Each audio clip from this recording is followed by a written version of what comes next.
A man in New Jersey inherited his uncle's audio rack in 2021. Receiver, speakers, cables, and 3 CD players stacked on top of each other like pizza boxes. He sold the receiver for $200 online because he knew the brand. The speakers went to a neighbor for $50. The 3 CD players went to Goodwill in a single bag because, in his words, nobody uses CDs anymore. One of those players was a Philips CD960 with a TDA-154-1A Crown DAC inside it. A picker bought it at the thrift store for $8, cleaned the lens, and resold it on an audiophile forum 6 days later for $1,400. The man still thinks he made a smart move, clearing out the rack. He has no idea he donated the most valuable piece in the entire system. That's not bad luck. That's the information gap doing exactly what it always does. There is a category of vintage CD player that was engineered so far past what the format required, built with components so precise and so expensive to manufacture that it became more valuable every year CDs fell out of fashion. These players don't look special. Most of them look like the generic black or silver boxes that filled entertainment centers in the 80s and 90s. Some of them came from brands you associate with cheap electronics. Others are so plain they could pass for a VCR or a cable box. But inside, the engineering tells a completely different story, and the people who know are not volunteering that information at your yard sale. So here are 10 CD players that look like nothing and sell like everything, starting from the bottom and working up to the one that could cost more than your car. Number 10. The Philips CD610. This is a small, cheap-looking plastic box that Philips released as a budget player in the early 90s. No one looks at it twice. The case feels lightweight, the buttons are basic, and the display is dim. But underneath that forgettable exterior sits a CDM 419 swing arm transport that collectors consider one of the most durable disc mechanisms ever produced, paired with a TDA-1543 DAC chip that remains a cult favorite among fans of vintage R2R digital-to-analog conversion. The CD610 has become one of the most popular modification platforms in the audiophile world. Stock units sell for $50 to $200, depending on condition. Modified units with upgraded power supplies and output stages have sold for over $500. The player that looks like a $10 thrift store throwaway is a canvas that people build serious audio systems around. Number 9. The Technics SLPG48EA. The letter A at the end of the model number is the detail. The SLPG series from Technics looks dull. Gray-black, lightweight, unremarkable in every visible way. But the A-series models from the mid-90s use the MASH 1-bit DAC architecture combined with a Philips CDM laser pickup, which is one of the most reliable optical systems ever put in a consumer player. Low distortion, low noise floor, and a build consistency that comes from Technics' decades of manufacturing precision. These sell for $50 to $150, and they show up at thrift stores priced at $3. The name Technics on the faceplate doesn't trigger the same collector reflex as it does on a turntable. That's the gap. If you've spotted one of these already, hit like, because the list is about to get serious. Number 8. The Denon DCD 1650AR. A big champagne gold Japanese box with a fluorescent display and more buttons than anyone knows what to do with. It looks dated. It looks like something from the clearance shelf of a Circuit City that closed in 2008.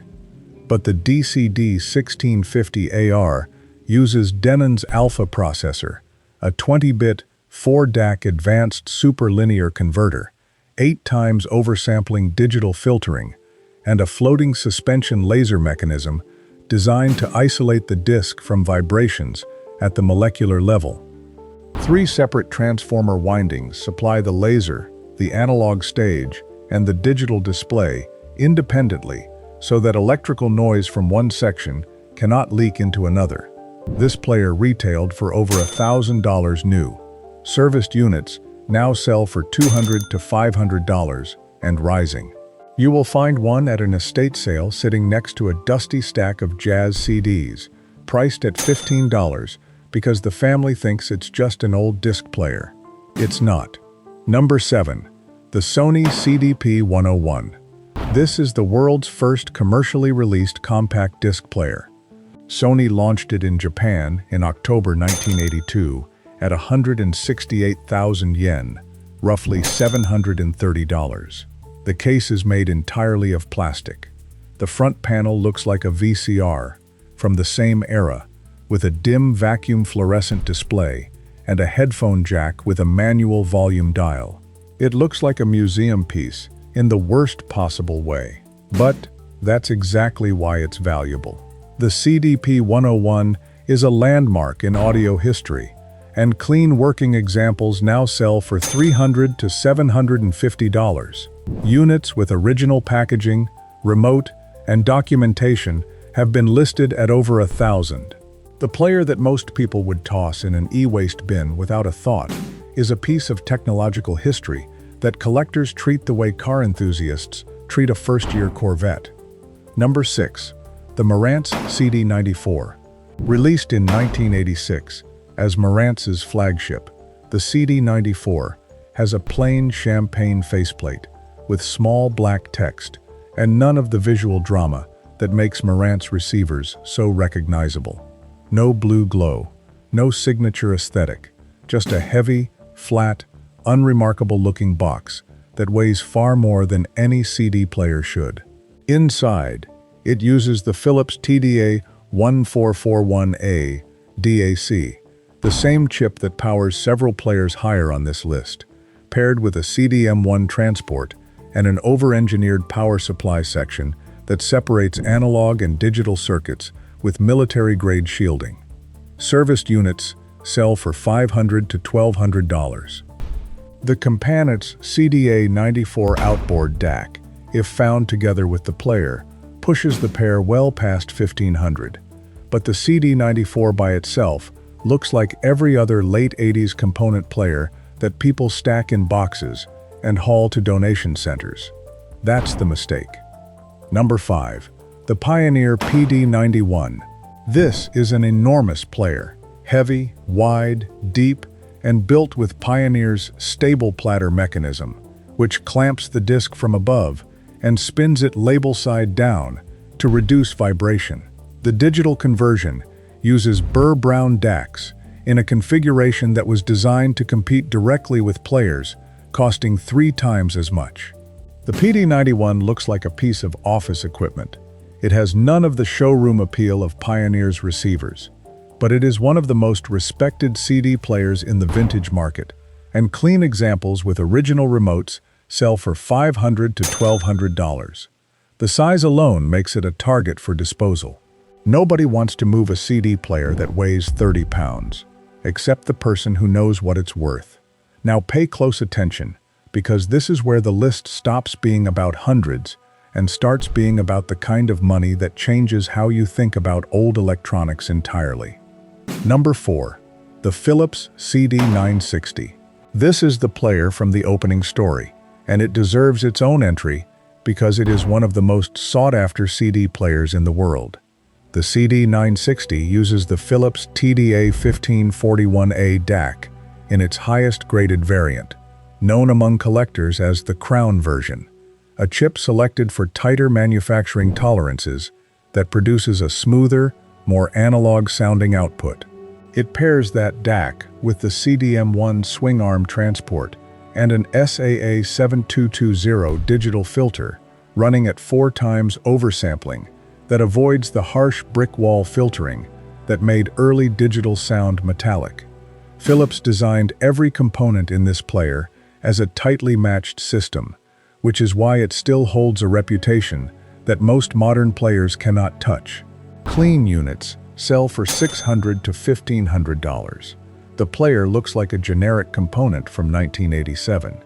It is worth more than most people's entire entertainment systems. Number 3. The Technics SLP-1200.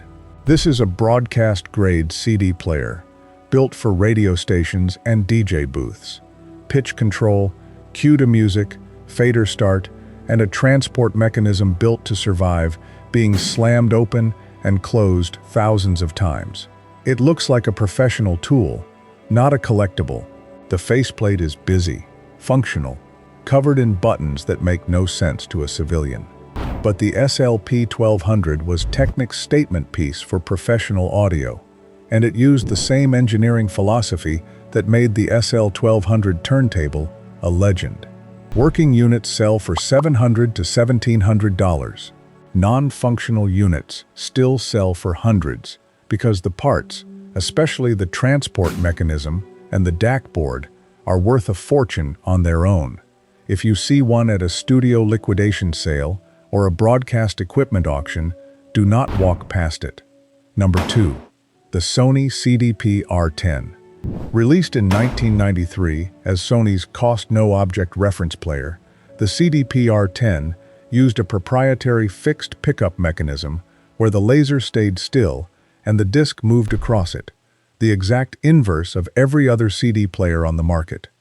It housed a KSS 332A laser, a custom digital filter, and a build quality that was over-engineered to a degree that borders on absurd.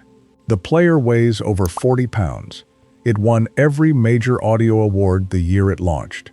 It looks like a slightly oversized black Sony component from the early 90s, indistinguishable from 100 other Sony models to anyone who doesn't read the model number. Clean units sell for $3,000 to $6,000. The matching DAS-R10 outboard DAC pushes a complete pair past $10,000. This is a player that could be sitting in a box labeled "Old Sony Stuff" in someone's garage right now, priced at $25. Comment below if you've ever seen one in the wild. I'd be happy to take a look. Number 1. The Nakamichi Dragon CD. Not a single player, a 3-piece system, a 7-disc music bank transport, an external power supply, and a standalone DAC, all finished in gloss black with exotic rosewood side panels. Nakamichi built fewer than 200 of these systems in the mid-90s, and most were sold in Asia. The DAC uses 4 Burr Brown PCM 1704U-J chips in a configuration that was designed to extract every last detail from the compact disc format. The transport mechanism is isolated from vibrations with a precision that borders on obsessive. Even the remote has rosewood panels. You might struggle to find the disc drawer on first inspection because the design is unlike anything else ever made. Complete systems in working condition have sold for $5,000 to over $10,000. Individual pieces sell for thousands on their own.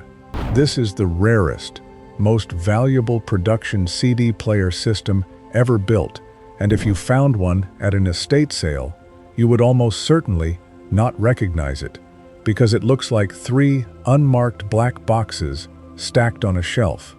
That's not a coincidence. Here's the pattern. Every one of these players was built with a specific DAC chip, a specific transport mechanism, and a specific power supply architecture that made it perform beyond what the format was supposed to deliver. The value was never in the case. It was never in the brand name on the faceplate. It was in the components underneath. So, before you donate, before you recycle, before you let someone hand you $10 for an old CD player, flip it around, read the model number, and check what it actually sold for. Not listed, sold. If you've got any of these at home, subscribe, because this is the part of the market the collectors already know. Now you know it too.